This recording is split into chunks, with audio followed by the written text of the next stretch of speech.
That alone, verse number 64.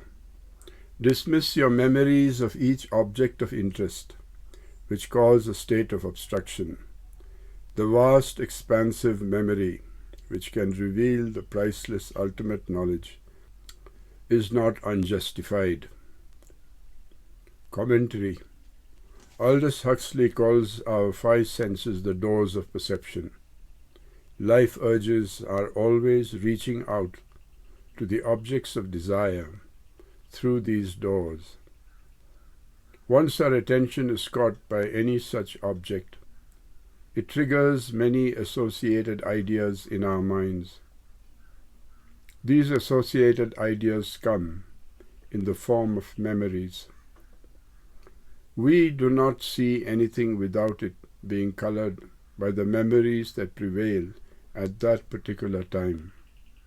The so-called ideal existence of a thing can never be isolated from the colored glasses of our own memories, through which we notice or observe the existence of everything. Because of this, pure existence is transformed into a phenomenological existence. Heisenberg says that you cannot observe a thing without tampering with its structure.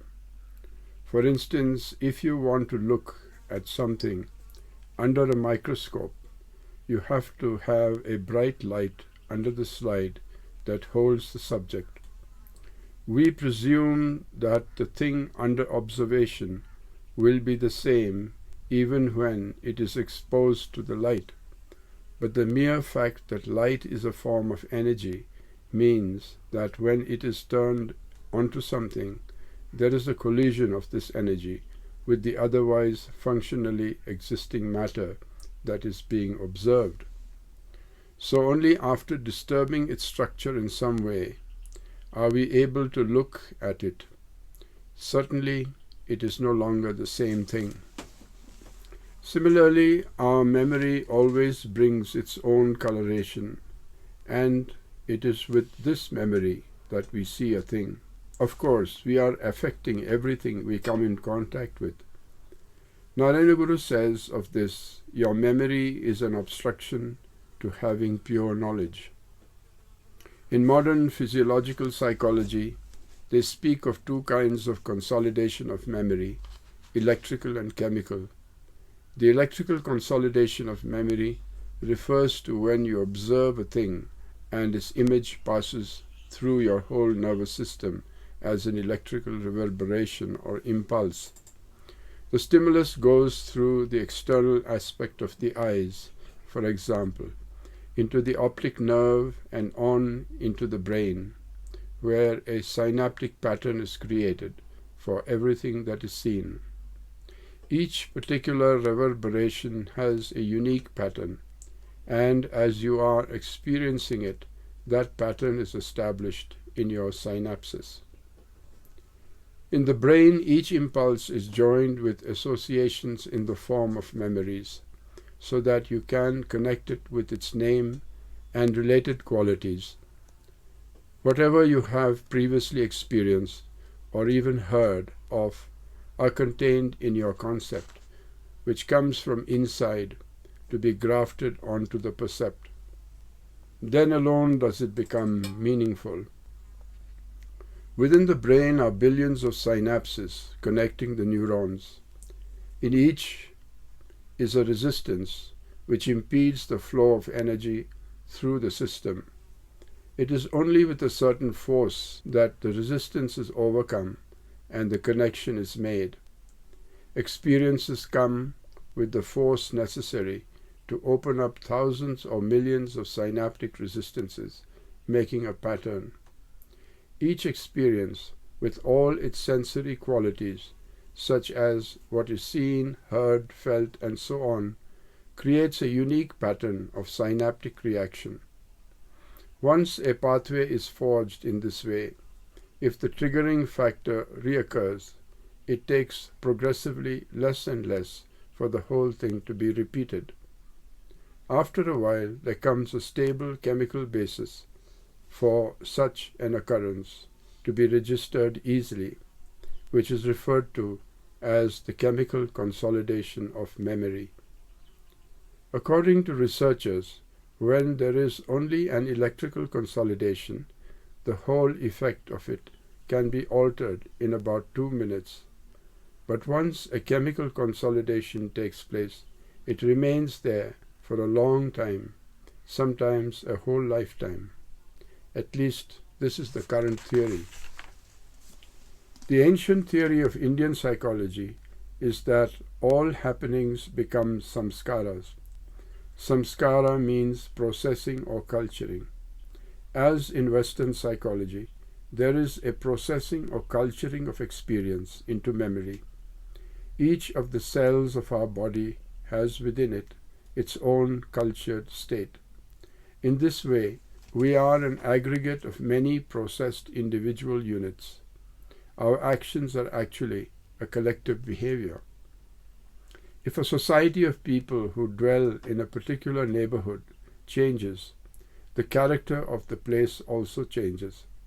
Similarly, the samskara, or the processing that was going on for some time, can be altered or changed when you are exposed to a new situation. Some of the previous conditionings can be erased and new ones made in just the way the Russian physiologist Pavlov spoke of negative conditioning or deconditioning. Pavlov made a great contribution to psychology with his experiment of dogs salivating at the sound of the dinner bell. In their mind, the dogs learned to associate various stimuli with food. This is actually a very good description of samskara. When anything happens in your life by way of an experience, it leaves an impression. The impression registers its impact on the mind, and you can recall it afterwards. The very fact that you can recall it shows that it is already recorded there. Whatever impressions come in the present life are known as samskaras. Indian psychologists also believe that samskaras can be further processed and consolidated to change them from a subtle to a causal state. A gross experience is first processed to become a subtle thing called memory, but this can be further processed to become part of our causal or seed consciousness. It is believed that when life passes from one embodied being to another, it leaves behind the gross body. It cannot take away even the subtle body, because it is linked inextricably with the corporeal body. All that it can take along with it is the causal body, which is known as linga sharira, the indicative body or individuation. The refined essence of memory that the life form carries over to its new body is called vasana. These incipient memories are the ones with which a newly born child begins to live. We have within us these two kinds of memories. One is all the colorations and conditionings that have come in the present life, and the other is those conditionings we have brought over from our previous lives. Both of them are lying latent in us, like a sprout within a seed. As soon as a proper environment is available, these memories wake up to create a new life situation appropriate to the new environment. As Edmund Husserl put it, we live in the retention of retention of retention of retention. The memory of this moment is retained to live in the next moment, and then the next moment passes on to the next moment, carrying the retention of the previous moment, and so on. He is right, but this is the same as saying that we live with our vasanas. This retentive aspect can be traced back through your whole family tree, and genetically even back to what Carl Sagan calls the dragons of Eden, or even beyond that, to the kind of stuff out of which the first cells were made. Millennia of memories are in it. Schrödinger also says that if you take a simple living cell from your body, it has millions of footprints of memory in it. The footprints of the memories of the past, millions of them, are within every cell. Regardless of the system you believe in, and in any case, without your conscious knowledge, some mechanism is processing the whole of your experiences for your own benefit. Most of the irrelevant or non-essential elements are shorn off, and the essentials are put together so that when you recall it, you can quickly remember the general anatomy of the event, along with its vivid colorations such as grief, wonder, fear, and so on. These highlights are what are retained in an accessible form, so your recalled memory is not exactly the same as what you have lived. It is more like a caricature of it. As you go from one memory to the next, there are no strong links such as between cause and effect. Even the slightest resemblance is enough for you to make the leap from one whole group of memories to another. How can it ever be stopped? It just goes on and on. Sometimes it leads to pleasant grounds, sometimes to evil ones. Memory recall affects your nervous system. When I was writing The Fable of a Yati, my autobiography, and reaching deep into my memories, it was very painful. When I told Natarajaguru that I was writing my autobiography, he said, "You are very young. You can wait until you grow old." Then on further thought he went on, "Oh, perhaps it is better not to write one's autobiography in old age, because it is debilitating. You are pulling all your nerves. If you pull nerves which have their roots in the past, it may cause debility. It may bring some disease." Here, in the first part of this verse, Narayana Guru is advising us to deny the memories which are associated with objects of interest because they color our vision, so that we do not see truth as pure existence. There is a Sanskrit word for this, smarana, one who reminds you. It is the same as Kamadeva or Eros. Eros is now sitting outside, sitting in your nervous system, pulling at it and reminding you, "Look, are you not interested in this? Look, is it not like that?" It goes on reminding you. The enemy of Eros is Smaraharana, the destroyer of memory. It is also called Shiva. What Shiva brings is absolute peace, serenity, and contemplation. To enter into the state of Shiva, you have to open your third eye and burn away Eros. Eros need not necessarily be associated with one's sexual urge. It is any urge, any remembrance. If you can nip the bud of a memory by not linking it to something else when it comes, you will slowly bring about the cessation of your mind. Ouspensky wrote of a discipline of mindlessness given by Gurdjieff. He suggested living for a time without feeding the mind with memories. Like a bubble, a thought will rise up in you, but you dismiss it. You don't follow it up. It brings a little disquiet. Then another thought is sent like a feeler. You dismiss that. A few memories are waiting there to pounce upon you, but you don't encourage them, and they fade out. Then again another thought comes. When you first stop feeding them, all the thoughts come crowding up like a challenge. If you don't pay any attention, the thoughts become fewer. Their pacing becomes more slow and feeble. Finally, you no longer know what you are thinking or not thinking. There comes a magical pause in time when you are not thinking at all. It is not an easy thing to reject all these memories, but the Guru asks us to at least break away from our personal memories. which bring regrets, remorses, and anxieties.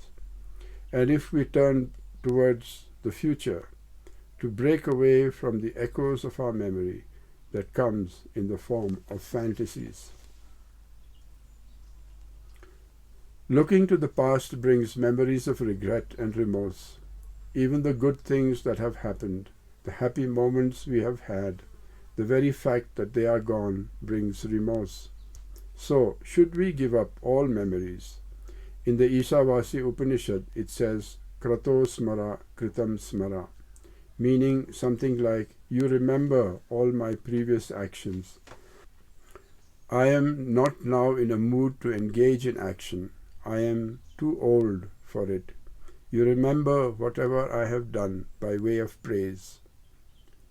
This is calling attention to another kind of remembrance, where it is not the individual who is asked to remember, but in its place a supplication is being made to God.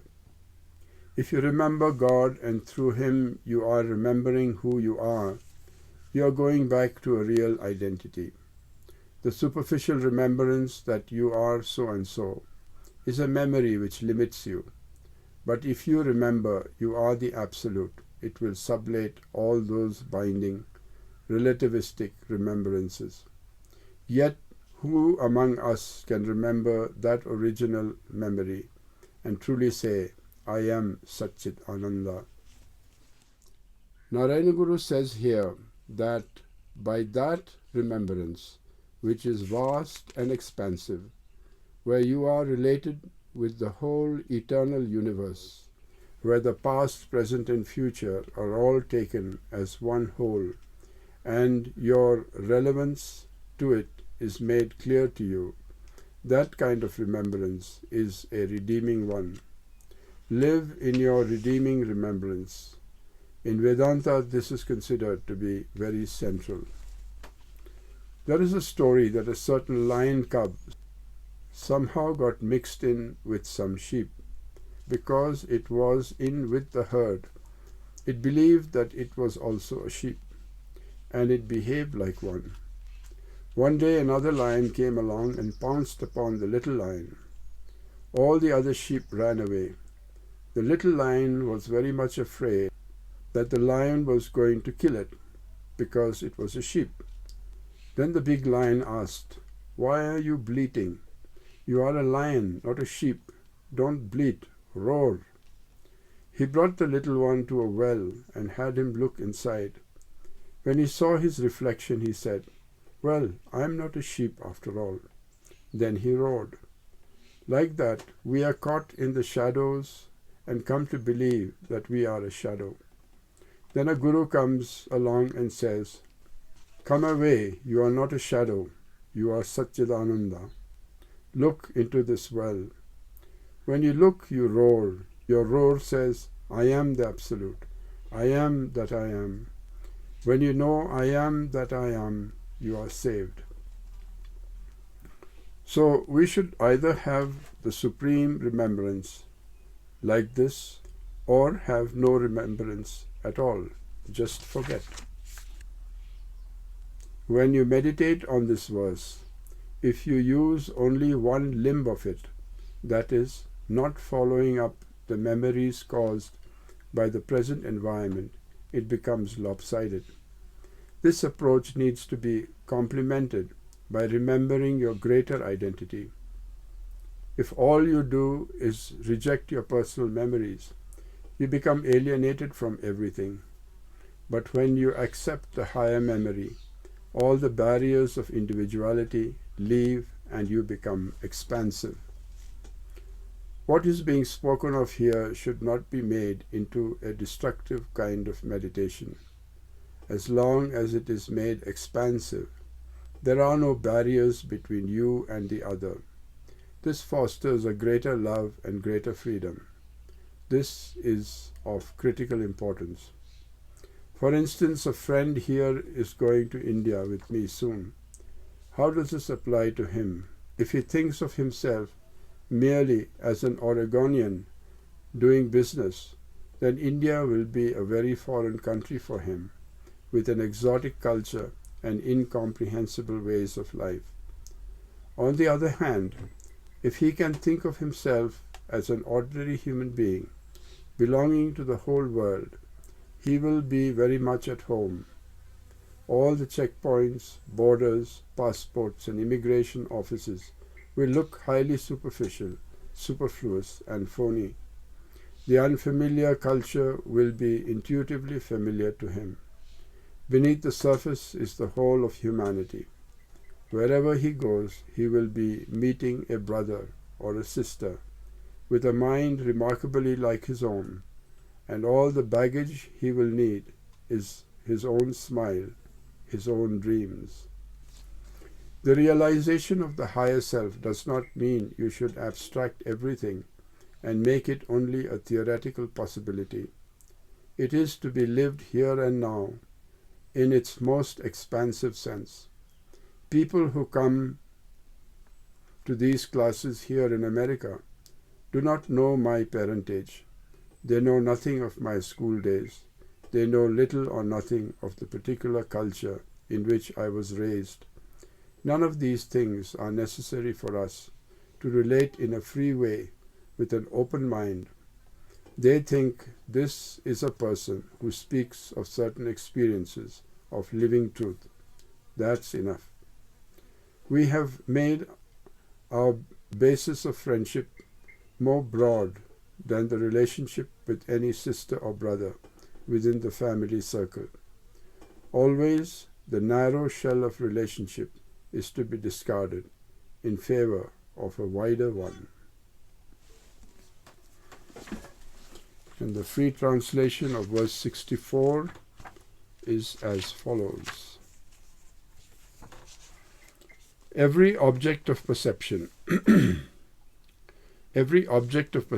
evokes a preconditioned memory, and one stumbles on its imagined consequences. Banish all such frivolous memories. The only memory worth cherishing is one's primal identification with the priceless ultimate knowledge.